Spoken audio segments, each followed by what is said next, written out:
Hey, this is Trey. Just going to make a quick video on how to use CFL ENB for Fallout 4. So the first thing you want to do is press the End key on your keyboard, and that'll pull up the Enb menu.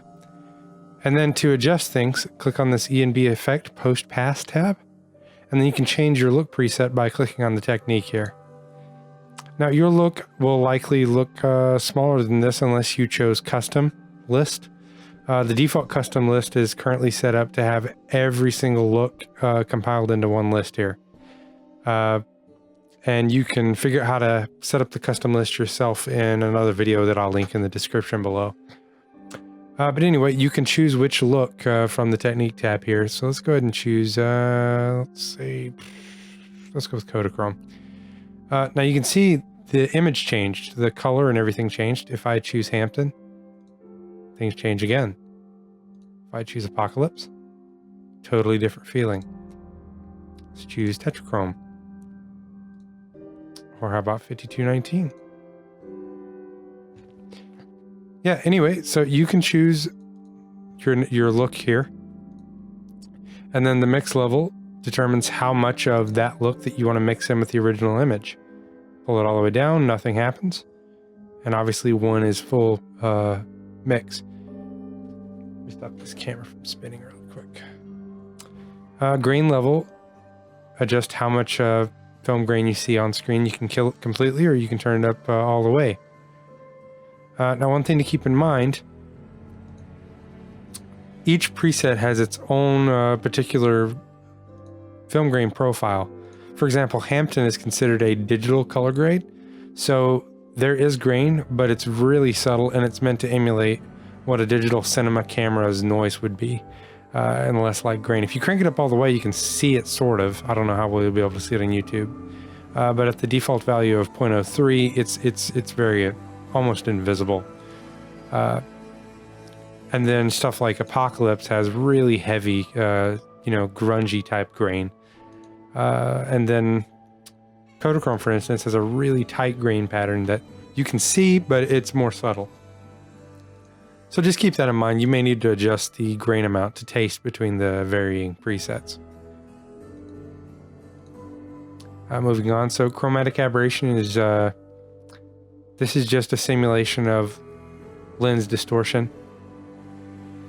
If you watch the edge of the screen, the higher I push the value, the more distorted the edges of the screen get. And there's some color fringing that happens as well. I'll put that back to default. Vignette is just a darkening of the screen edges. So push it all the way up. You can see that happening there. Vignette Ratio just determines like the shape. So you can pull it in like this. I mean, those are extreme values, but just for the sake of demonstration.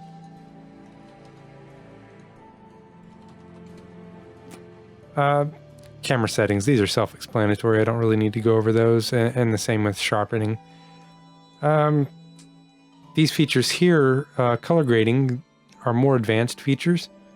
I can go over that in detail in another video, but just to touch on it quickly here. You can use them with any of the looks here if you want to make like small adjustments, but they were designed for these camera profile or the no look setup. So I'm just going to quickly choose the red gamma 4 profile, which is meant to look like if you were filming Fallout 4 through a red digital camera. So click on enable color grading, and let's just quickly color grade the shot. Let's pull some red out of the shadows, pull some green out, that darken things up. So I'm going to click on this HLS mode, and I'm going to pull the lightness up.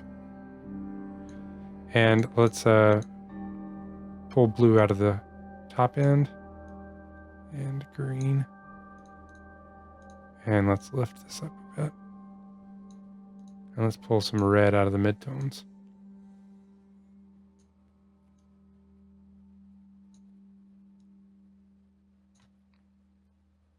And when I turn it off, you can see we did like a quick color grade there. So you can change the way the image looks, and you can kind of make your own look that way.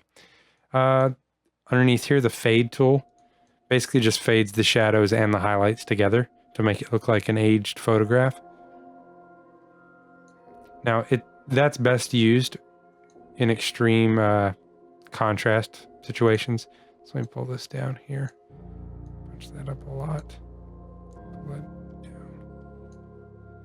Now that I made the image really contrasty, as I pull the fade up, you can see it kind of has an interesting effect there. So anyway, the color grading tools are really powerful.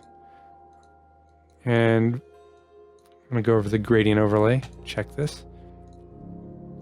For those of you familiar with Photoshop, the gradient overlay, it blends with the image with the Photoshop overlay mode. So I'm going to quickly, by memory, set the color here. Let's push this up. We're giving the top part of the image like a sort of a blue tone, and then the bottom part we're going to give an orange. And let's push gradient opacity all the way up. And that's just to stylize your image if you want to, take cool screenshots, or you can use it in a totally different way to, for example, darken the sky.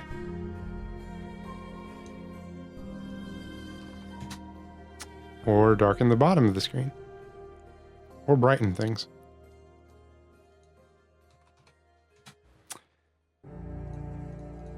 Moving on to image overlay. What this does is it applies a PNG image over the top of the screen and stretches it to your screen resolution. So right now there is a rule of thirds overlay here, and this is just for compositing a screenshot so that you can frame things up in a nice way. And underneath here you have overlay selection, which changes the image that is going to be overlaid. So right now that's a rule of thirds. That's a golden ratio. And then the third image is a custom image, and that image is located in the ENB series custom folder.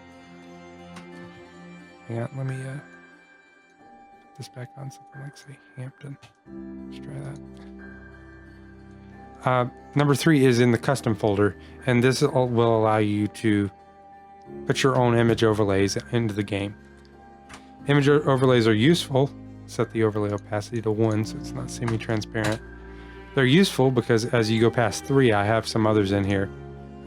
This is meant to be kind of like a still frame from a camera. Here's a Polaroid. Now with stuff like this, you might want to disable the menu, the in-game HUD. So you can do that by pressing tilde to open up the console, type TM, and that'll get rid of the menu. And now the image overlay will work, and you can have really stupid Polaroid images of the game. Yeah, it's kind of gimmicky, but it's there to kind of give you an idea of what you can do with the image overlay section. It's useful for more than just